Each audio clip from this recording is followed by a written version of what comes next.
Un PC lent, et si ça venait de la RAM? Allez, on décortique ensemble ce composant essentiel. Ah, cette frustration d'un ordinateur qui rame. Bien souvent, la coupable, c'est elle, la RAM. La RAM, c'est la mémoire à court terme du PC, son espace de travail super rapide mais temporaire. C'est simple. La RAM, c'est le bureau. Le stockage, c'est l'armoire. On voit tout de suite ce qui est plus rapide. Et quand le bureau est trop petit, tout devient plus lent. C'est exactement pareil pour la RAM.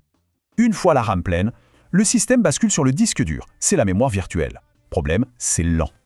Et la différence de vitesse, elle est juste énorme. C'est un peu comme passer d'une F1 à un vélo.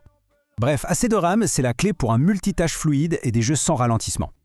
La question qu'on se pose tous, de combien de RAM a-t-on vraiment besoin en 2026?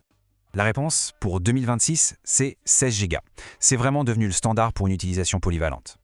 16 Go, c'est le sweet spot. Parfait pour le jeu, le multitâche et même un peu de créatif.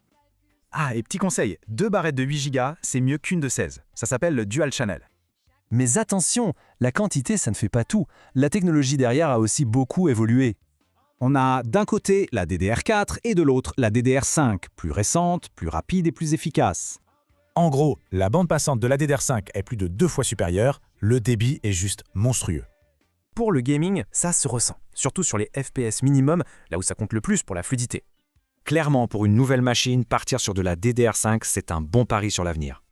En résumé, 16 Go, c'est le standard. La DDR5, c'est l'avenir. Et le Dual Channel, c'est mieux. Au final, une question reste en suspens. Et si le vrai maillon faible du PC, c'était la RAM?